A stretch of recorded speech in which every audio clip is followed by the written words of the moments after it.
వస్తుంది, నీతిమంతులు వర్ధుట పట్టణానికి సంతోషకరము. గత ఆదరణ కోరికకి సంవత్సరం అయింది. ఆ తల్లి ద్వారాగా మరి మీరు దైవచనులు నాకు పరిచయం అవి. నీతిమంతులు వర్ధలటేనంట ఆ పట్టణానికి సంతోషకరము. మరి తల్లి కూడిన దైవజనులు చెప్తున్నప్పుడు నాకు అర్థమైంది ఏంటంటే, భయముతో కూడిన భక్తి చేసింది ఎస్తేరమ్మ గారు. హల్లెలూయా. మరి మనకి ఎంతమందికి భక్తి ఉంది ఒకసారి ఆలోచించండి. ఈ ప్రార్థన కూడిక ఒక టైం చెప్పారు దైవజనులు. కానీ ఇప్పుడు క్రైస్తవులందరూ ఏం చేస్తున్నారంటే, మందిరానికి తయారీగా రాస్తారు కానీ ఉపాధికి 6 గంటలకు వెళ్ళిపోతున్నారు, కుటుంబం రావటం లేదండి. హల్లెలూయా. మా ఇంటి పక్కన ఒకరు బెదరు ఉన్నారు, అప్పని రోజు అని. పాస్టర్ గారు నేను లెక్కుండా వచ్చిన లెక్క కొడుతున్నాడు, టయానికి రావటం లేదని అందరూ మందిరానికి 6 గంటలకు కుటుంబపడదంటండి. అక్కడ ఉపాధిలో పరిగెత్తుతున్నారు, 300 రూపాయల కోసం పరిగెత్తుతున్నారు టయానికి. కానీ దేవుడి మందిరంలోకి వస్తే ఎంత ఆశీర్వాదమో ప్రజలకి తెలియటలేదు. తల్లి గారు నిజంగా నీతిమంతురాలు వాక్యాన్ని అనుసరించింది, నీతిని అనుసరించింది, దేవుడిని అనుసరిస్తూ దైవజనుని వెంబడించింది. 22 సంవత్సరాలు బతుకున్నంత కాలము చాలా మంది ఏం చేస్తారు, ఇటు అటు తిరుగుతూ ఉంటారు. ఎస్తేరమ్మ గారు ఒక ప్రార్థనా బంధురాలు, ఆ పేర్లలో ఉంది. ఆ పేరుకి తగ్గ జీవితం జీవిస్తూ కొడుకుని కూతుర్ని రక్షించుకుంటూ దేవుళ్ళు కొనసాగింది. నీతిమంతులు చేసే కార్యములు పత్రానికే కాదు కానీ ఆ 11వ అధ్యాయము ఆ 23వ విషయంలో కూడా ఒక మాట ఉంటుంది చూడండి. నీతిమంతుల కోసం, నీతిమంతుల కోరిక ఉత్తమైనది. హల్లెలూయా. ఈ నీతి గల దేవుడిని వాక్యాన్ని అనుసరించి ఎవరైతే బతుకుతారో ఒక ఆలోచనలు లేదా ఉద్దేశాలు, వాళ్ళ కోరికలు ఉన్నతంగా ఉంటాయంట. దేవుడి రాజులు కూడా చూడండి, మాకు ఫోన్ చేసి అన్నాడు, ఏం లేదు పాస్టర్ గారు, చిన్నగా జ్ఞాపకార్థ కోరిక అన్నాడు. చిన్నగా అయితే ఇక్కడ ఎంత జ్ఞాపకంగా జరిగిస్తున్నాడు. ఇంకో మాట అంటాడు, మా ఆత్మీయ తల్లిదండ్రులు నా సంఘము చేస్తున్న ప్రార్థన అంటాడు. మరి మీరు ఎంతమంది సెలవిస్తారు? ఒకటి దేవుణ్ణి హెచ్చించాలి, రెండోగా దైవజనుడికి ద్వారా మనకి దేవుడికి ఘనత రావాలి. చెప్పలు పెట్టండి.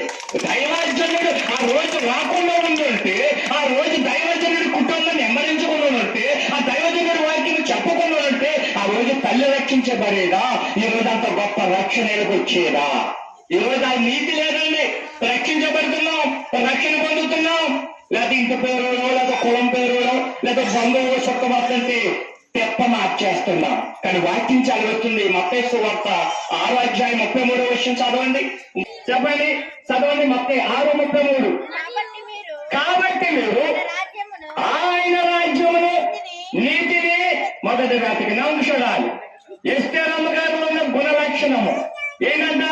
దేవుడిని అమరించింది, దైవజనుని అమరించింది, సంఘాన్ని అమరించింది, కుటుంబం అంతా ఎక్కడ తీసుకెళ్ళి చెప్పింది, సంఘానికి అప్పచెప్పింది. మరి ఆమె ఎవరిని ఎత్తికింది? మొట్టమొదటిగా నీతి. ఇవాళ చాలా మందికి నీతి లేదు. మా ఇంటి దగ్గర ఒక కుక్క ఉంటుంది. కుక్క, ఆ కుక్క ఆ దారి వెళ్తున్న వారు ఎవరైనా ఆరాధన జరుగుతున్న టైంలో ఎత్తగారిస్తే, యాగం చేస్తే ఈ కుక్కలు తౌడుకుంటే వస్తుంది. ఎందుకంటే చెప్పండి, దానికి నేను ఏం వస్తున్నాను? అన్నం పెడుతున్నాను. బలగెత్తుకున్నప్పుడు అప్పుడప్పుడు కాకి ప్రార్థన చేస్తూ ఉంటాను. నా యజమానులు అంటామని తిరగబడుతుంది. మరి మనకెంతున్న నీతి? ఒక దైవజనుడిని పక్కింటి వారు పొడిగింటి వారు ఏలిడి చూపిస్తే నువ్వు నిలబడాలి, తెగించబడాలి. నా దైవజనుడు అంటావు, నా దైవజనుడు కూడా నీకేం తెలుసు అని నువ్వు నిలబడితే అప్పుడు అవతల నోళ్ళు ముడిపడతాయి. ఎస్తేరమ్మలో క్వాలిటీలు, మొదటి క్వాలిటీ ఏంటి? భయముతో కూడిన భక్తి. రెండవ క్వాలిటీ దేవుడిని, ఆయన రాజ్యాన్ని వెతికింది. మూడో మాట అక్కడ అంటాడు 30వ విషయంలో నీతిమంతుల లక్షణాలు. నీతివంతులు 11:30 ఇచ్చే ఫలము జీవవృక్షం అంటండి. ఏమంటే నీతిమంతులు ఇచ్చే ఫలం ఎటువంటిది? జీవవృక్షములు. ఎలా నిజంగా నేను ఎవరో నీకు తెలియదు, అయ్యగారు ఎవరో నాకు తెలియదు. ఆ రోజు తల్లి గారు నిద్రించిందన ఆ భూస్థాపన కార్యక్రమానికి వచ్చాం, తర్వాత ఆదరణ కూటకు వచ్చాం. ఆ ద్వారాగా దైవజనుల ద్వారా పరిసర ప్రాంతాల్లో వాక్యాన్ని అందించడానికి ఎవరు దానికి కారణం? దేవుడు రాజు కాదు, దేవుడు రాజు గారు తల్లి కారణం. అందుకే ఆమెను జ్ఞాపం చేసుకున్న బైబిల్ చూడండి చక్కగా. ప్రసంగి 1 అంటాడు, సుగంధ తైలము కంటే మంచి పేరును, జన్మదినము కంటే మరణ దినమే మేలు. దేవుడు రాజు ఆ భార్య అనుకుంటారు, మా అమ్మకు కూతురు మా అమ్మ మంచి మీద చేసుకుంటామని. కానీ క్రైస్తవులు ఎలా ఉండాలంటే బతుకున్నప్పటికంటే చనిపోయిన తర్వాత మన కోసము సంవత్సరాలు చెప్పుకునేలా ఉండాలి. మా అమ్మగారు చనిపోయి నిద్రించి 11 సంవత్సరాలు.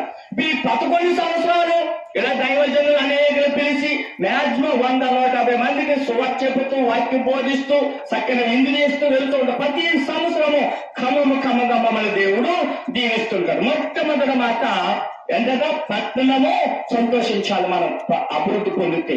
రెండోదిగా ఏంటంటే కోరికలు ఉత్తమైనగా ఉండాలి. మూడోదిగా ఏంటంటే నీతిమంతులు ఇచ్చే ఫలము జీవవృక్షం ఇచ్చే వారిగా మనం ఉండాలి. 4వ మాట చెప్పి నేను ప్రార్థన చేస్తాను. అదే అధ్యాయము 18 11-18 అత్యంత వాక్యం. నీతిని విత్తేవాడు శాశ్వతమైన బహుమానము పొందును. హల్లెలూయా. దేవుడి రాజుకి ధనం లేకపోవచ్చు, డబ్బు లేకపోవచ్చు, పేరు ప్రతిష్టలు లేకపోవచ్చు, కానీ దేవుడు ఒక ఉన్నతమైన ఒక బహుమానాన్ని దేవుడు తల్లి అప్పచెప్పెళ్ళింది. దేవుడు స్థుతించే కుటుంబం ఎలా ఉంటుందంటే ఏమి ఉండదు కానీ అప్పటికప్పుడే నీటి ఊట వాళ్ళు ఎప్పుడు పుట్టు ఉంటుంది. 4 మాటలు చెప్పండి, ప్రార్థించేద్దాం. సమయం విలువైంది. 5 నిమిషాలు వేస్ట్ అవుతే మళ్ళీ రాదు. సమయం పోదు, చచ్చిపోయిన వాడు బతకమన్నా బతకదు. కనుక ఈ 4 మాటలు చెప్పి ప్రార్థన చేస్తాను. చెప్పండి, ఏం చెప్పాను? మొదటి మాట తీగండి, వర్ధిల్లుట పట్టణానికి సంతోషము. రెండోది